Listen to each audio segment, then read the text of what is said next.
Olá pessoal que acompanha o Mexa-se, estamos aqui de novo para falar um pouco sobre alterações posturais e a sua influência no treinamento, principalmente na musculação.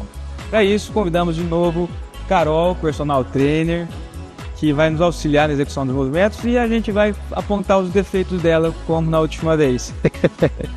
Bom, como a gente comentou, muito se fala da biomecânica da execução dos exercícios.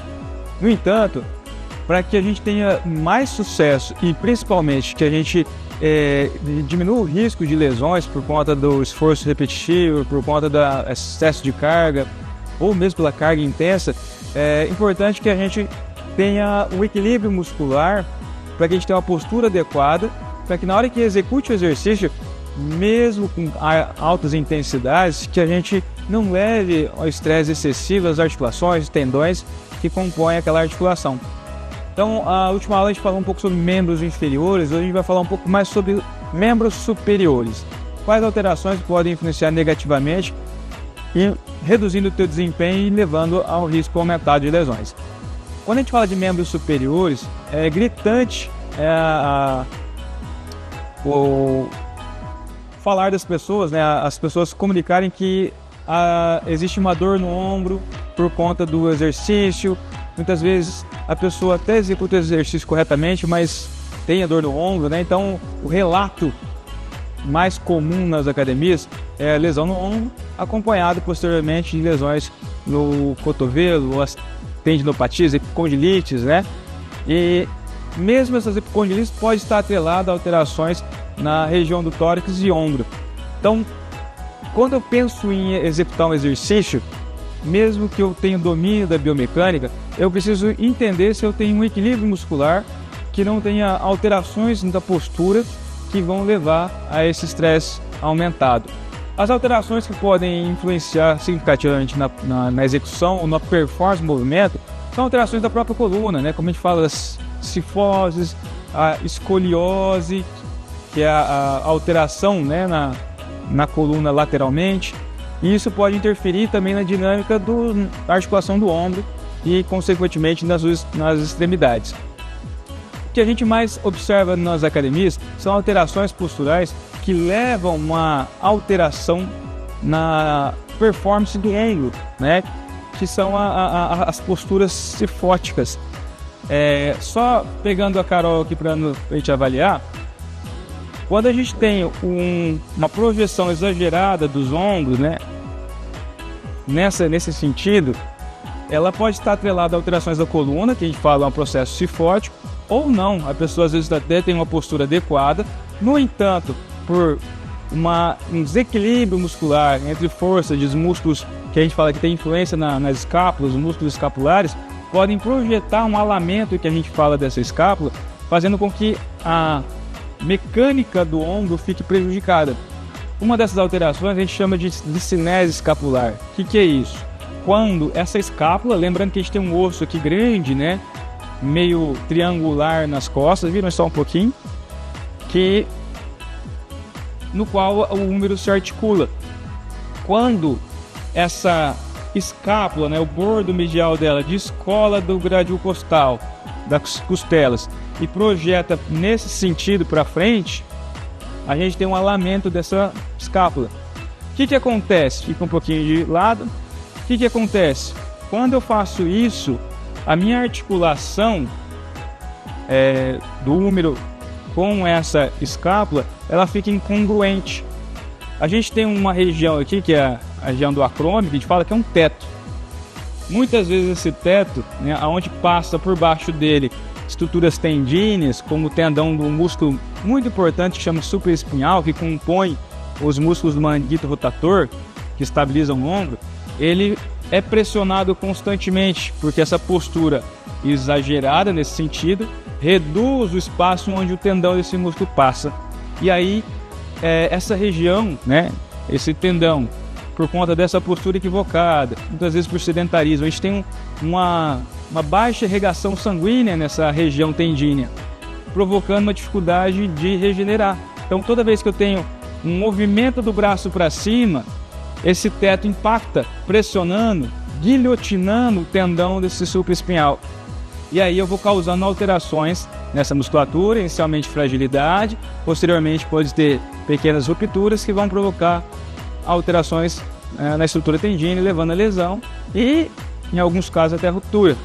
Quando esse músculo perde a sua função, mesmo ele ainda íntegro, ele diminui a estabilização dessa articulação, fazendo com que eu tenha um impacto maior desse húmero contra esse teto que a gente falou. Então isso acontece por um desequilíbrio de músculos. Quais os músculos? A gente tem os músculos do trapézio, principalmente superior, vira um pouquinho de costa, os músculos do trapézio inferior, né, que convergem nesse sentido, trapézio medial e os músculos romboides. Outro músculo é um músculozinho lá dentro que a gente chama de serrátil anterior. Então, quando existe um desequilíbrio entre esses músculos, uns encurtando, outros perdendo a função, com os romboides de manter a escápula aduzida, o serrátil que tende a ficar numa posição que a gente fala de posição encurtada, né? Por conta muitas vezes de um encurtamento, de um excesso de atividade dos músculos peitorais da região da frente, uma inibição dos romboides por um excesso de trabalho de trapézio, uma hiperatividade de trapézio. Então existe uma série de alterações que aqui se torna muito complexa, mas que a gente, ao observar aquela pessoa na academia que tem essa alteração, né, do ombro, a gente identifica que talvez esse indivíduo tenha uma biomecânica do ombro diferente. E aí, mesmo realizando exercícios corretamente, ele pode estar aumentando o estresse naquela articulação do ombro, diminuindo o desempenho, poderia levantar mais peso e não consigo, ou mesmo levando a um quadro de dor e posteriormente incapacidade. A gente vai fazer um exercício de puxada aqui só para a gente observar. Primeiro, sem pegar nada, eu só vou pedir para Carol fazer um movimento, Carol, de abdução, trazendo o braço para cima, dedão para cima e para trás. Uma coisa que a gente vai observar nesse quadro, sobe, muitas vezes uma rigidez, né, ou uma perda da função dessa articulação. Na Carol aqui a gente observa que ela tem a função adequada, né? As escápulas delas sobem e descem adequadamente.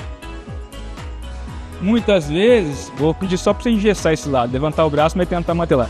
Sobe os dois, só que esse vai normal. Ó, a gente está simulando uma situação de alteração importante. Não é o caso do Carol, mas ela está fingindo aqui. Sobe os dois iguais agora e volta. Aê! Então essas alterações que a gente tentou simular aqui vai levar um quadro de estresse excessivo, levando lesões desse ombro, podendo levar alterações e estresse excessivo, causando as hipocondilites.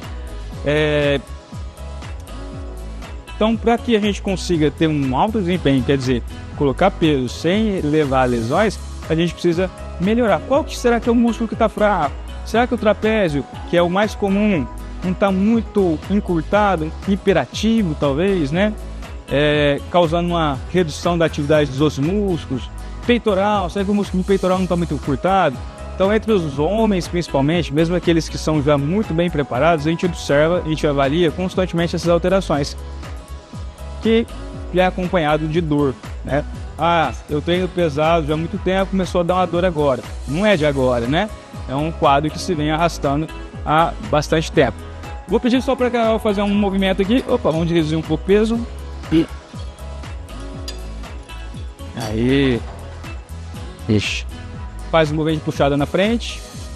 Aí. Isso.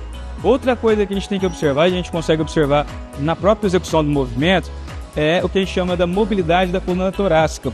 Então, quando a pessoa faz esse exercício, a gente já consegue até observar se ela tem ou não rigidez. Mas a gente tem testes que a gente vai avaliar isso. O que é essa rigidez torácica? O movimento da coluna torácica, ela deve permitir isso aqui com uma certa facilidade, principalmente quando eu realizo exercício ou até quando eu vou fazer um agachamento.